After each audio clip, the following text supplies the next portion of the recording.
नमस्कार मित्रांनो. 700 स्क्वेअर फीटचा एक 1 BHK घर 9.5 लाखात आणि 1000 स्क्वेअर फीटचं 2 BHK घर 13 लाखात कसं होतं हा व्हिडिओ आपण केला होता. आणि या दोन व्हिडिओंना तुमचं खूप चांगलं प्रेम मिळालं. खूप जास्त आपल्या मित्रांना व्हिडिओ आवडला. आणि अजून मी एक 1500 स्क्वेअर फीटचा बंगला 3 BHK आपल्याला 18-18.5 लाखापर्यंत आपण कसा बांधू शकतो हा देखील एक व्हिडिओ मी केला होता. त्याचं मी डिटेल कॅल्क्युलेशन आपल्या सर्व मित्रांसोबत शेअर केलं होतं. आणि यामध्ये तुम्ही कॉस्ट कशी वाचू शकता किंवा तुम्हाला कोणत्या मटेरियलला किती पैसे लागणार, विटा किती लागणार, वाळू किती लागणार, सिमेंट किती लागणार, इंजिनियरला किती पैसे लागणार, खोदकामाला किती पैसे लागणार आणि सर्वात महत्त्वाचं तुम्हाला या कामाला सेंटरिंग आणि बांधकामासाठी मजुरी किती लागणार. तर मित्रांनो, मला खूप सारे कमेंट्स आणि खूप सारे मेसेज या काळात आले की आम्ही मजुरीनी रेटनी काम देतोय, लेबर रेटनी बांधकाम देतोय, पण ते लेबर रेटनी ज्यावेळेस आपण RCC आणि बांधकाम ज्यावेळेस कॉन्ट्रॅक्टरला मिस्त्रीला देतो त्यावेळेस त्यामुळे कोणत्या गोष्टी बघितल्या पाहिजे किंवा त्यावेळेस काय केलं पाहिजे. नाही तर कधी कधी काय होतं, आपण एखाद्या मिस्त्रीला 260-270 रुपये पर स्क्वेअर फीटनी काम देतो, पण त्यावेळेस तो ज्यावेळेस फायनल काम होतं तर त्यावेळेस तो म्हणतो की माझी मजुरी एवढी वाढलेली आहे, तर हे काम आपण ऑलरेडी ठरलेलं नव्हतं. तर अशा बऱ्याचशा गोष्टी येतात. तर मिस्त्री बऱ्याच वेळेस असं अशा शंका उपस्थित करतात की हे काम आधी एवढं नव्हतं. आधी जी आपली फ्लोअर टू फ्लोअर हाईट म्हणजे जी आपला पहिल्या स्लॅबची जी हाईट होती ती 10 फूट ठरली होती, आता ती 10.5 फूट झाली किंवा 11 फूट झाली. तुम्ही ती वाढवली. जिना आपल्या मटेरियलमध्ये आपल्या रेटमध्ये नव्हता, तुमचा पोर्च नव्हता किंवा तुमचा इलेव्हेशनचा जो काही पार्ट आहे किंवा आपण ज्यावेळेस इलेव्हेशन डिझाईन करतो किंवा 3D ज्यावेळेस आपण बनवतो त्यावेळेस बघा बऱ्याचशा आपल्या छज्जा असतो खिडक्यांचा किंवा गॅलरीचा जो प्रोजेक्शन असतात ते बाहेर असतात. तर बऱ्याच वेळेस आपल्याला मिस्त्री किंवा कॉन्ट्रॅक्टर काय म्हणतात, हा याचं डबल डबल माप लागेल किंवा याला डबल रेट लागेल. ते तुमचं बांधकाम देखील मोजतात, स्लॅब मोजतात आणि त्यानंतर छज्जा असेल, असं पोर्च असेल, बाकी इलेव्हेशन असेल ते देखील मोजतात. तर अशा वेळेस काय करायचं किंवा बांधकाम देण्याआधी मिस्त्रीसोबत कोणत्या गोष्टी ठरवून घ्यायच्या हे आजच्या आपण व्हिडिओमध्ये बघणार आहोत. कारण काय होतं, बऱ्याच वेळेस आपले जे मित्र आहेत ते बांधकाम देतात, पण ज्यावेळेस बांधकाम दिल्यानंतर त्यांना देखील मिस्त्री त्यांच्याकडे अतिरिक्त डिमांड करतात की तुमची पाण्याची टाकी नव्हती, तुमचा पोर्च नव्हता, तुमचा छज्जा जास्त बाहेर आला. त्यामुळे ज्या ठिकाणी 1000 स्क्वेअर फीटचं बांधकाम आहे ते 1100-1150 स्क्वेअर फीटचं होतं.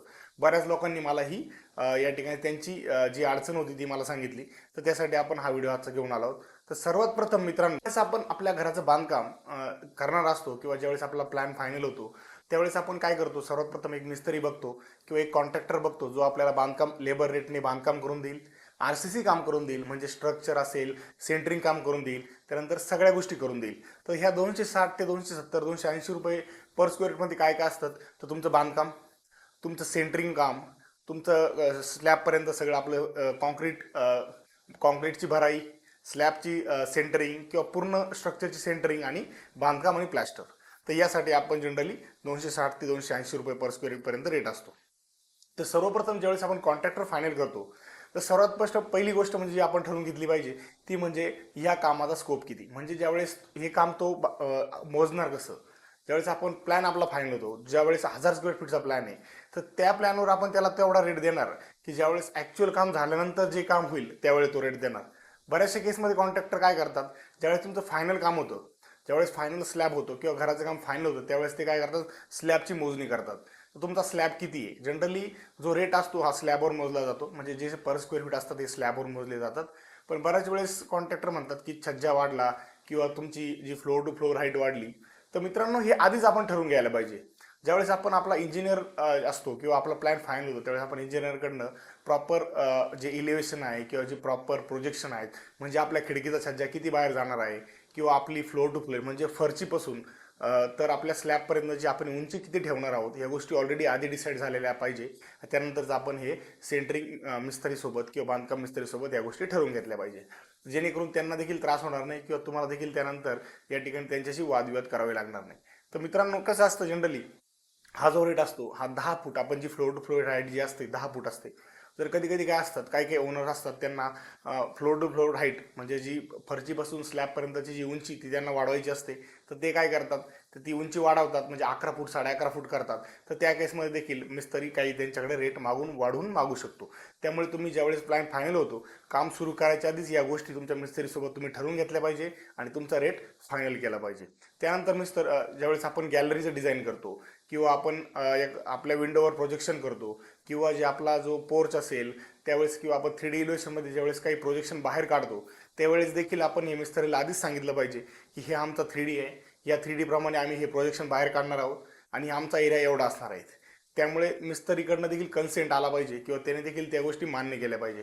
नंतर आपले एवढी मोठी वास्तू किंवा आपण एवढे जास्त पैसे त्यामध्ये घालणार असतो तर त्या ठिकाणी वादविवाद होता कामा नाही किंवा अशा म्हणजे मिस्त्रींसोबत वादविवाद घातले नाही पाहिजे. कारण मजुरीचे रेट देखील सध्या खूप जास्त प्रमाणात वाढले आहेत. मजूर भेटत नाहीत आणि जे मिस्त्री असतात, जे कारागीर असतात, त्यांच्या देखील मजुऱ्या खूप जास्त प्रमाणात वाढल्या आहेत. त्यामुळे तुमच्या बांधकामाची जर उंची वाढली तर नक्कीच त्यांना त्या ठिकाणी अतिरिक्त काम करावं लागेल, त्याची मजूर देखील वाढणारच आहे. त्यामुळे ह्या गोष्टी देखील आधीच ठरल्या गेल्या पाहिजे. आणि सर्वात महत्त्वाचं, ज्यावेळेस आपण कमी खर्चात बांधकाम करायला जातो किंवा मटेरियल आपण स्वतः परचेस करतो आणि मिस्त्रीकडनं आपण लेबर रेटने काम करून घेतो, त्यावेळेस आपला मोटिव्ह काय असतो की आपण जर स्वतः काम केलं तर आपले काही पैसे वाचतील, की जे मला 1500-1600 रुपये पर स्क्वेअर फीटने पैसे लागतील ते माझे 1200-1300 मध्ये होईल. तर त्या केसमध्ये हे कधी होतं मित्रांनो, ज्यावेळेस आपण मटेरियलमध्ये बचत होते किंवा आपलं मटेरियल वेस्टेज जात नाही किंवा आपलं काम लवकर होतं, तर ह्या केसमध्ये पॉसिबल होतं.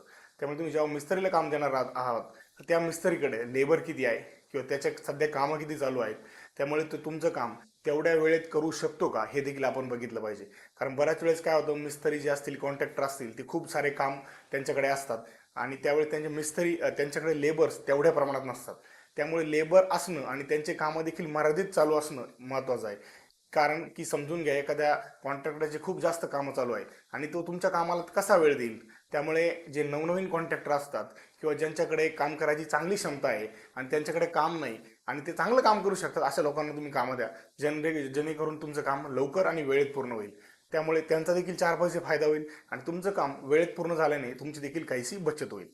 त्यानंतर मित्रांनो, जेव्हा आपण आपलं काम करणार असतो त्यावेळेस आपला इंजिनियर देखील, आपल्याकडे जर एखादा इंजिनियर असेल किंवा आपण त्याच्या मार्गदर्शनाखाली काम करणार असू, त्या इंजिनियरच्या देखील आपण त्याला सांगितलं पाहिजे की आमचं काम आम्हाला 4 ते 5 महिन्यात किंवा 6 महिन्यात कंप्लीट करायचं आहे.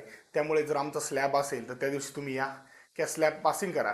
कारण बऱ्याच वेळेस मित्रांनो मार्केटमध्ये असे प्रश्न असतात की काही लोक काय करतात, म्हणजे जनरली जे मिस्त्री असतात, जे कॉन्ट्रॅक्टर असतात, त्यांचा स्लॅब बांधून होतो, पूर्ण स्लॅब या ठिकाणी बांधणी स्लॅबची होते, पण ज्यावेळेस इंजिनियरला वेळ मिळत नाही, इंजिनियर दुसरीकडे कुठेतरी असतो, त्यामुळे त्यांना 2-2 दिवस थांबावं लागतं. त्यामुळे तो अतिरिक्त त्यांचा देखील खर्च वाढतो आणि तुमच्या बांधकामाला देखील टाईम लागतो. त्यामुळे मित्रांनो हा व्हिडिओ फक्त यासाठीच होता की लेबर रेटने जर आपण काम देणार असू एखाद्या मिस्त्रीला, तर मिस्त्रीच्या भावना देखील आपण समजून घेतल्या पाहिजे किंवा आपलं बांधकाम कसं आहे, त्याचा तो मोजमाप कसं करणार आहे, हे देखील आपलं काम चालू व्हायच्या आधीच आपण फायनल केलं पाहिजे. तेव्हाच आपले काही पैसे वाचतील आणि नंतर वादविवाद होणार नाहीत. त्यामुळे हा व्हिडिओ मित्रांनो फक्त आपल्यासाठी होता की आपले बरेचसे मित्र सध्या काय करत आहेत, कारण आपला मोटिव्ह हा एकच आहे की जे घराचं बांधकाम करतात किंवा ज्यांना या ठिकाणी आपलं स्वतःचं घर बांधायचं आहे आणि त्यांच्याकडे कमी लिमिटेड अमाऊंटमध्ये पैसे आहे, तर त्यांनी लेबर रेटने काम केलं पाहिजे, त्यांच्याकडे वेळ देखील असला पाहिजे. पण जर लेबर रेटने काम केलं आणि जर तुम्ही निष्काळजीपणे या ठिकाणी काम करत गेला किंवा कामावर लक्ष दिलं नाही किंवा मिस्त्रीसोबत तुमचा कुठलाही कॉन्ट्रॅक्ट झाला नाही किंवा तुम्ही ऑलरेडी गोष्टी ठरवून घेतल्या नसेल, तर तुम्हाला नक्कीच त्या गोष्टीचा तोटा होणार आहे. त्यामुळे काम करताना प्लॅनिंग प्रॉपर करा, चांगला मिस्त्री निवडा आणि त्या मिस्त्रीसोबतच काम सुरू व्हायच्या आधीच सगळ्या गोष्टी ठरवून घ्या. म्हणजे तुम्हाला कुठेही या ठिकाणी अतिरिक्त पैसे लागणार नाही, तुमचे पैसे नक्कीच वाचतील आणि तुमच्या बांधकामासाठी जर तुम्ही या त्या अक्षय तृतीयेला जर तुम्ही तुमच्या घराचं काम चालू करणार असाल तर आमच्या टीमकडनं तुम्हाला त्या बांधकामासाठी शुभेच्छा. आणि आपला कमेंट बॉक्स, आपला इनबॉक्स आणि आपला जो व्हॉट्सअप नंबर आहे तो 24 तास आपण आपल्या या ठिकाणी पब्लिकसाठी आपण ओपन ठेवतो. तुम्ही कधी तुमच्या शंका कमेंट बॉक्समध्ये विचारू शकता किंवा आपल्याला व्हॉट्सअप मेसेज देखील करू शकता. हा व्हिडिओ जर तुम्हाला आवडला असेल तर हा व्हिडिओ तुमच्या अशा मित्रांसोबत शेअर करा, अशा नातेवाईकांसोबत शेअर करा की ज्यांना येत्या वर्षात स्वतःच्या घराचं काम करायचं आहे आणि किंवा त्यांना स्वतःचं घर बांधायचं आहे. तर नक्कीच त्यांना या व्हिडिओची मदत होईल. आपले अतिरिक्त देखील असे खूप सारे व्हिडिओज आपण आपल्या चॅनलवर बनवलेले आहेत की बांधकाम करताना या ठिकाणी 700 स्क्वेअर फीटला किती पैसे लागणार, 1500 स्क्वेअर फीटला किती पैसे लागणार किंवा या ठिकाणी लेबर रेटने काम करायचं किंवा विथ मटेरियल काम द्यायचं, ह्या देखील व्हिडिओ तुम्ही आपल्या चॅनलवर बघू शकता. चला तर मित्रांनो, असेच नवनवीन व्हिडिओज आम्ही तुमच्यासाठी घेऊन येत राहू. तोपर्यंत मी तुमची आता रजा घेतो. धन्यवाद.